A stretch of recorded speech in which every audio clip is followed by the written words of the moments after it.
বন্ধুরা, জুলাই 2024 আষাঢ়ের মেঘলা দিনের বাদলা হাওয়াকে সঙ্গী করে বেড়াবার গল্প বলতে আজ আবার এক নূতন গন্তব্যে যাত্রা করলাম।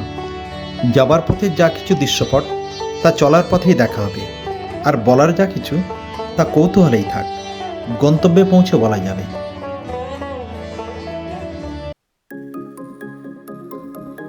শহর কলকাতার সীমানা পেরিয়ে 16 নম্বর জাতীয় সড়ক ধরলাম। আকাশের মুখভার, মেঘের ঘনঘটা। কিছুক্ষণ যাওয়ার পর ডানকুনি থেকে বাঁদিকে ঘুরতেই আরামবাগের রাস্তা। যানজট পেরিয়ে সেখান থেকে চণ্ডীতলা। সেখান থেকে কিছুটা এগিয়ে বাঁদিকে গ্রামের সরু পথ। পথের দুধারে গ্রাম্য জীবনের ছবি আর সৌন্দর্যের আলপনা। আর এ পথ পেরিয়ে পৌঁছে গেলাম আজকের গন্তব্য হাওড়া জেলার জগৎবল্লভপুরের গোয়ালপোতা গ্রাম। কলকাতা থেকে জগৎবল্লভপুরের দূরত্ব মাত্র 35 কিলোমিটার। মনে কৌতূহল হতেই পারে, কি এখানে, কেনই বা এখানে? বেড়াবার গল্পে সে কথাই বলবো।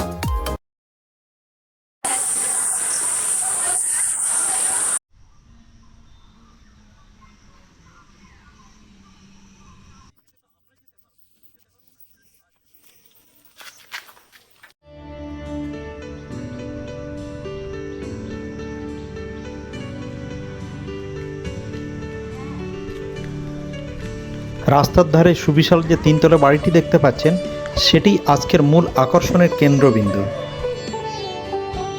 এটি সত্যনারায়ণ খাঁ মহাশয়ের বাড়ি। তিনি কে?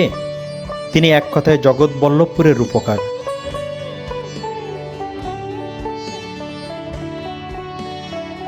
ষাট দশকের এক অখ্যাত গ্রাম বাংলা ছিল জগৎবল্লভপুর। তিনি এই জগৎবল্লভপুরকে 21 শতকের দোরগোড়ায় পৌঁছে দেওয়ার কারিগর। আর তার থেকেও যা স্মরণীয় তা হলো 60 থেকে 80 দশকেরও বেশি সময় পর্যন্ত বাংলা সিনেমার ছিল স্বর্ণময় যুগ। আর যে সমস্ত দর্শক ও বাঙালি এই সময়ের সঙ্গে সম্পৃক্ত ছিলেন, চণ্ডীমাতা ফিল্মসের নামটা নিশ্চয়ই তাদের স্মরণে আছে। আর সেই চণ্ডীমাতা ফিল্মসের প্রতিষ্ঠাতা ছিলেন সত্যনারায়ণ খাঁ মহাশয়। আর এই চণ্ডীমাতা ফিল্মসের ব্যানারেই তৈরি হয়েছিল অসংখ্য কালজয়ী বাংলা সিনেমা, আর সে কারণেই তার বাড়িটিও প্রাসঙ্গিক। লোহার গেট খুলে ধীর পায়ে বাড়ির ভিতরে প্রবেশ করলাম। চারদিকটা নিস্তব্ধ আর জনমানবহীন।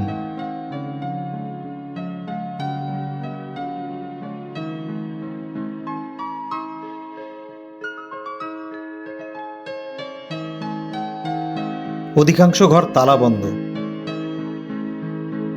সামনের বিবর্ণ লাল মেজের উঠোনে দাঁড়িয়ে তিনতলা বাড়িটার চারদিকটা দেখতে থাকলাম। এ বাড়ির বিভিন্ন অংশে বাংলা সিনেমার অসংখ্য দৃশ্য গ্রহণ করা হয়েছিল, যা বাংলার কালজয়ী সিনেমাগুলির অন্যতম। পিছনের পাঁচিলের ওধারে ঘন বাঁশের জঙ্গল নুয়ে পড়েছে পাঁচিলের ওপর। চোখের সামনে বাংলা চলচ্চিত্রের স্বর্ণযুগকে দেখতে পেলাম, মনে পড়ছিল একে একে।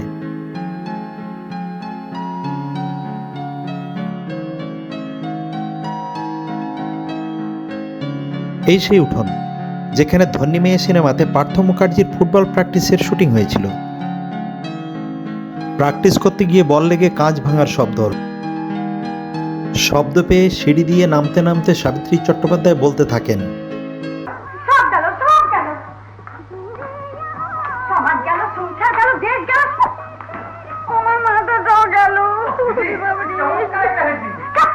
আমাদের মসজিদ থেকে এরকম হেড করতো। তুমি থামবে কিনা?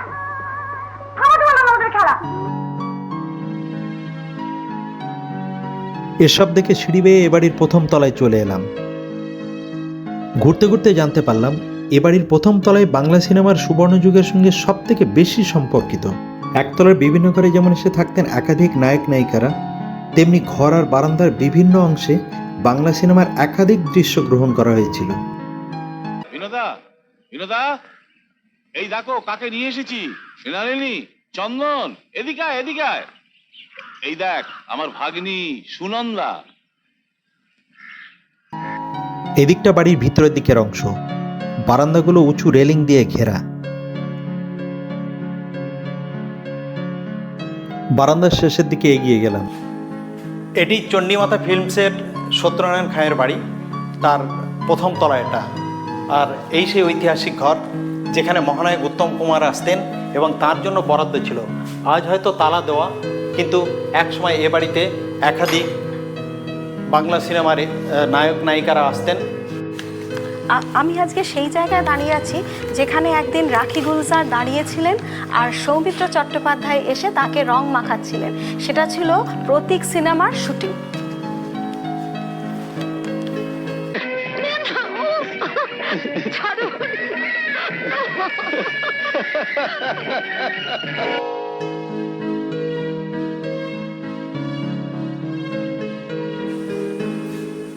আজ এই ঐতিহাসিক বাড়িটার চেহারা বড় বিবর্ণ। উপরে ল্যাম্পশেড ভাঙা অবস্থায় পড়ে আছে, চারিদিকে পলেস্তারা উঠে গেছে। অথচ 60 থেকে 80-র দশকে এই বাড়িতে একের পর এক সন্ন্যাসী রাজা, অগ্নিশ্বর এবং বহু নামকরা সিনেমা হয়েছিল এই বাড়িতে।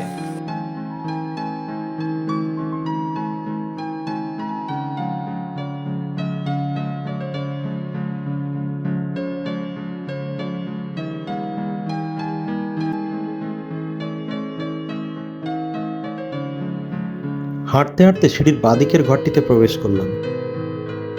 এ ঘরের বাইরের দিকটা রঙিন কাঁচে মোড়া, আগের মতোই আছে। সুদৃশ্য মেঝে আজও অবিকৃত। প্রতিকার সিনেমাতে শর্মিলা ঠাকুর এখানে নর্তকীর বেশে নৃত্য পরিবেশন করেছিলেন, আর দর্শকের ভূমিকায় ছিলেন নাসিরুদ্দিন শাহ।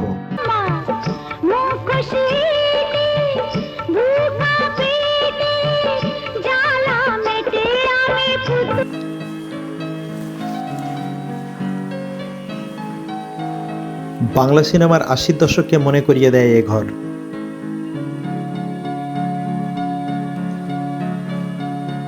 পাশের ঘরের এই সেই ড্রেসিং টেবিল, যেটি মহানায়ক উত্তম কুমার ও সুচিত্রা সেন অভিনীত নবরাগ সিনেমার একাধিক দৃশ্যে ব্যবহার করা হয়েছিল। আর ধন্যী মেয়ে সিনেমাতে ফুটবল খেলায় জেতার জন্য এই ঘরেই মহানায়ক কালী পুজো করেছিলেন। মা শুম্ভনে শুম্ভর আসেনি, তুমি দুষ্টের দমন করো মা, শিষ্যের পালন করো।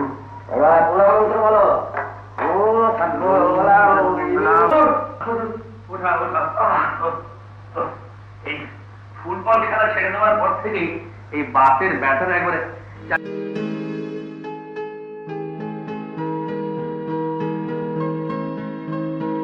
এরপর চলে এলাম একতলার সামনের দিকে, অর্থাৎ রাস্তার দিকের বারান্দাতে। এদিক থেকে ওদিক পর্যন্ত লম্বা বারান্দা। হাঁটতে হাঁটতে বারান্দার শেষ প্রান্তে চলে এলাম। এ বাড়ি ছিল নাকি মহানায়কের দ্বিতীয় বাড়ি।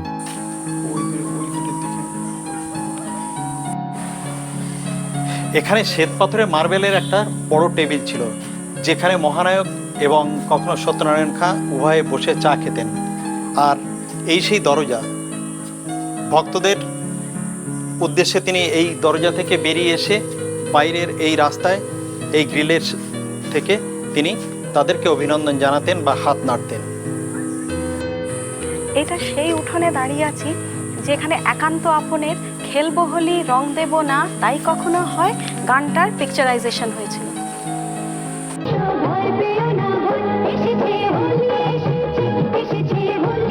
বাঁদিকের পাঁচিলের গায়ে জ্বালানি ভর্তি এই সেই রান্নাঘর, যেখানে প্রতীক সিনেমার দৃশ্য গ্রহণ করা হয়েছিল। অভিনয়ে ছিলেন রাখি গুলজার। রান্নাঘরটি প্রায় একই রকম আছে, তবে আশপাশের অনেক কিছুই পাল্টে গেছে।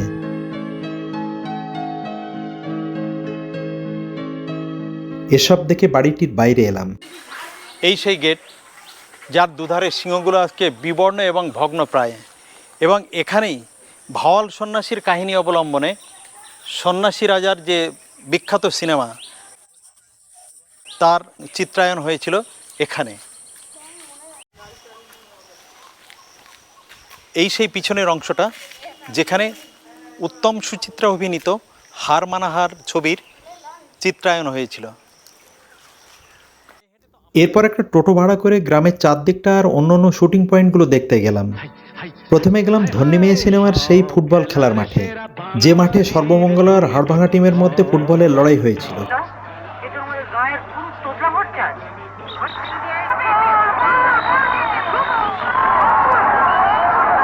বল খেলার ধারাভাষ্য দেওয়ার সেই বাবলা গাছটি আর নেই। মাঠের চারদিকটা প্রায় একই রকম আছে, কিন্তু মাঠের কোণে তেঁতুল গাছটি আজও দাঁড়িয়ে আছে। মনে পড়ে সিনেমার সেই দৃশ্যটির কথা? তাহলে দেখুন এক ঝলক।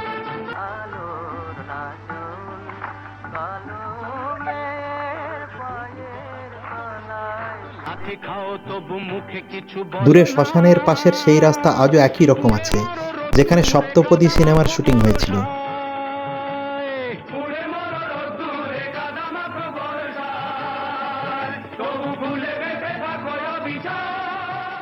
বিখ্যাত ধন্যী মেয়ে সিনেমার শুটিং হয়েছিল এই মাঠে, যেখানে দু দলের ফুটবলের লড়াই হয়েছিল। সেই মাঠ আজ এখনও সবুজে সবুজ, সেদিনের স্মৃতিকে নিয়ে দাঁড়িয়ে আছে। বসতি গড়ে ওঠার কারণে অনেক কিছু পাল্টে গেছে।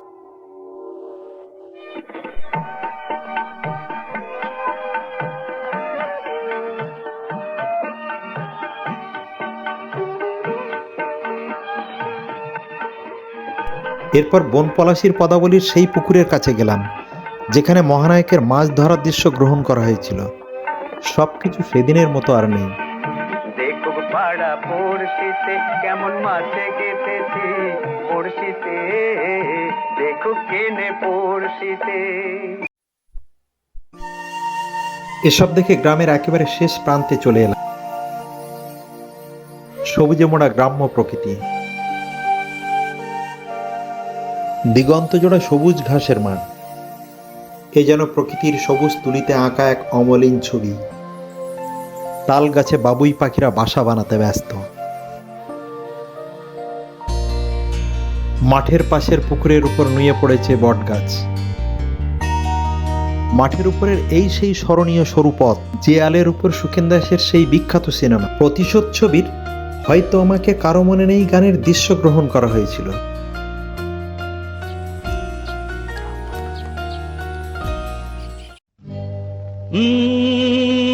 লা লা লা লা লা লা লা।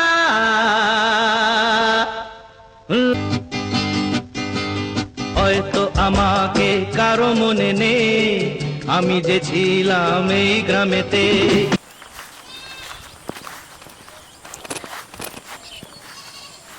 গ্রাম বাংলার পটভূমিতে তৈরি হাজারো সিনেমা যেসব বাঙালি দর্শককে মুগ্ধ করেছে, তার মধ্যে অন্যতম ছিল সুখেন দাসের প্রতিশোধ। আর তার শুটিং হয়েছিল এইখানে। এই রাস্তা ধরে সুখেন দাস হেঁটে গেছিলেন সামনের দিকে।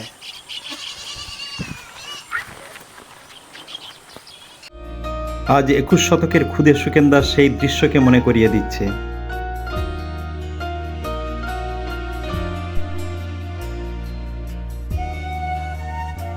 স্মৃতির সরণি বেয়ে চলতে চলতে চণ্ডীমাতার মন্দিরে এসে দাঁড়ালাম। সেদিন এই চণ্ডীমাতার নামেই চণ্ডীমাতা ফিল্মস ইন্ডাস্ট্রি প্রতিষ্ঠা করেছিলেন সত্যনারায়ণ খাঁ মহাশয়। মন্দিরের দালানে বসে আছেন এই গ্রামের প্রবীণ মানুষটি। সেদিনের কথা আর মহানায়কের কথা জিজ্ঞাসা করতেই তিনি অকপটে বলে গেলেন সব কিছু। তাঁর সব কথাতেই যেন বড় বিষণ্ণতার সুর। স্বর্ণযুগের ইতিহাস বিজড়িত সেই বাড়ি আজ বড় বিবর্ণময়। সেদিনের সব কিছু যেন ইতিহাসের পাতা থেকে মুছে যাচ্ছে। সত্যি তো, সোনালী যুগের বিবর্ণ স্মৃতি নিয়ে ঘরের পথে পা বাড়ালাম।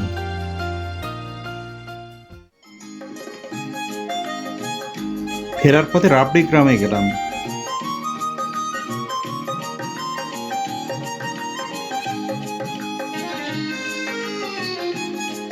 জিজ্ঞাসা করে জানতে পারলাম এই গ্রামে অনেকেই রাবড়ি ব্যবসার সঙ্গে যুক্ত। সবুজে ঘেরা সুন্দর এক 8 পৌরে গ্রাম। মন্দিরের রকে বসে থাকা দিদা দেখিয়ে দিলেন একটা বাড়ি।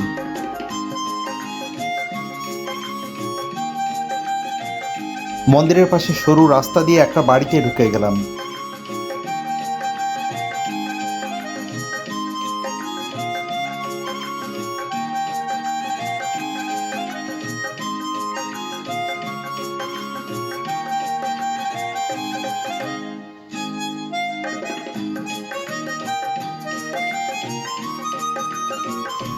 বাড়ির কর্তা ভুবনবাবু বহু বছর ধরে এই রাবড়ি ব্যবসার সঙ্গে যুক্ত।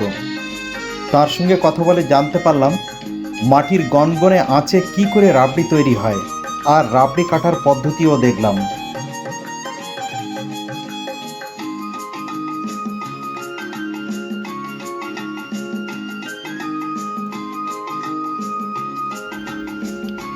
ভুবনবাবু ও তার ছেলের সাথে কথা বলে বেশ ভালো লাগলো।